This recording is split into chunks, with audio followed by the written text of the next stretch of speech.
Perkenalkan, nama saya Sri Sofiana Sidkia, tingkat 1 Prodi Matematika Universitas Surya Kencana. Di sini saya akan sedikit menjelaskan mengenai perkembangan kelompok teman sebaya. Yang pertama, apa itu kelompok teman sebaya? Kelompok teman sebaya merupakan kelompok anak-anak tertentu yang saling berinteraksi, di mana anak-anak itu tingkat kematangan usianya kurang lebih sama atau seumuran. Yang kedua, macam-macam kelompok teman sebaya. Menurut Harlock, macam-macam kelompok teman sebaya ada 3 macam. Yang pertama, kelompok teman dekat, di mana anak atau remaja biasanya mempunyai 2 atau 3 orang teman dekat. Contohnya seperti mempunyai sahabat, best friend atau teman dekat, dan lain-lain. Yang kedua, kelompok teman kecil, di mana kelompok ini biasanya terdiri dari kelompok teman-teman dekat. Nah, di kelompok teman kecil ini biasanya pada usia anak TK sampai dengan SD yang sudah dekat terlebih dahulu. Nah, kita juga sering ya punya teman kayak teman SD, teman TK, itu kan disebut teman kecil. Atau teman waktu pas main kecil banget, lebih dari TK atau SD atau sebelum TK, bahkan sebelum SD. Nah, yang ketiga, kelompok teman besar, di mana kelompok teman besar ini terdiri dari beberapa kelompok teman kecil, dan kelompok teman dekat. Contohnya, biasanya pada usia anak remaja SMP, SMA, hingga kuliah, tapi tidak menutup kemungkinan teman kecil bagian dari kelompok teman besar juga.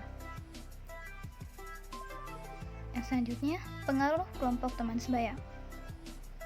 Yang pertama, pengaruh keluarga, di mana pengaruh keluarga ini menjadi pengaruh dalam hal cara mendidik, hubungan dengan anggota keluarga, suasana keluarga, menjadi pengaruh keluarga. Pengaruh pertama bagi kehidupan, pertumbuhan, dan perkembangan seseorang, karena keluarga tempat pertama di mana anak dididik dan dibesarkan. Nah, yang kedua, pengaruh lingkungan, di mana pengaruh lingkungan ini sangat berpengaruh karena lingkungan lebih cenderung mudah merubah atau mudah terbawa oleh orang lain, mau itu perubahan ke yang lebih baik maupun ke perubahan yang lebih buruk. Jadi, faktor lingkungan ini berpengaruh, bahkan sangat berpengaruh. Yang ketiga, pengaruh diri sendiri, di mana pengaruh diri sendiri ini berpengaruh untuk memilih atau bergabung atau menentukan mana yang baik dan mana yang buruk. Jadi, faktor ini kembali lagi kepada diri sendiri untuk bisa memilih dalam hal berkelompok teman sebaya dengan yang baik ataupun dengan yang buruk. Disitulah faktor diri sendiri yang sangat berpengaruh. Yang selanjutnya, fungsi kelompok teman sebaya, di mana fungsi terpenting dari kelompok teman sebaya merupakan untuk memberikan sumber informasi dan komparasi tentang dunia luar dari keluarga, di luar keluarga. Jadi, fungsi kelompok teman sebaya itu merupakan memberikan sumber informasi dan komparasi tentang dunia di luar keluarga. Bisa juga menambah teman, bisa berinteraksi dengan orang lain selain keluarga, bisa mempunyai teman yang lebih banyak, bisa menambah pengalaman dari luar, dan masih banyak lagi fungsi teman sebaya lainnya. Menurut Jack Rubin dan Damin, ada keterampilan bersahabat umumnya melewati 4 tahap penting yang saling bertumpang tindih. Yang pertama, tahap egosentris, di mana tahap ini dilalui anak sekitar usia 3 sampai dengan 7 tahun. Anak mendefinisikan sahabat sebagai orang yang tinggal dekat dengan dia atau orang yang mampu memenuhi kebutuhannya. Yang kedua, tahap pemenuhan kebutuhan. Tahap ini dilalui anak usia pada 4 sampai 9 tahun. Pada tahap ini, anak mulai mempunyai kebutuhan bergaul dengan orang lain. Anak perlu orang lain selain keluarga sendiri.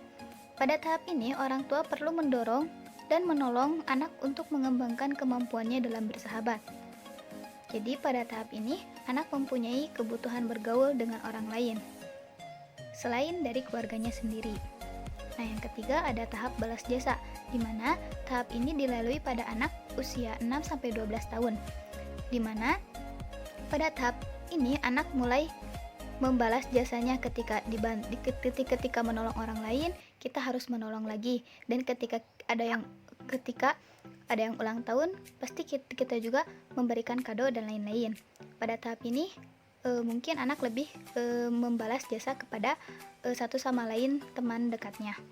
Nah, yang terakhir tahap intim, di mana tahap ini dilalui pada anak usia 9-12 tahun. Pada tahap intim ini dominan dengan persahabatan intim. Persahabatan ini merubah dari hal yang lebih psikologis dan emosional. Nah, emosional ini pada tahap ini sahabat mulai adanya masalah konflik. Tapi masalah konflik ini merupakan keterampilan yang amat penting dalam tahap ini, di mana anak mulai bisa menyelesaikan masalah dengan temannya. Jadi tahap intim ini merupakan keterampilan yang amat penting dalam tahap ini juga, tahap intim ini. Ya, mungkin sekian yang bisa saya sampaikan, mohon maaf kurang dan lebihnya.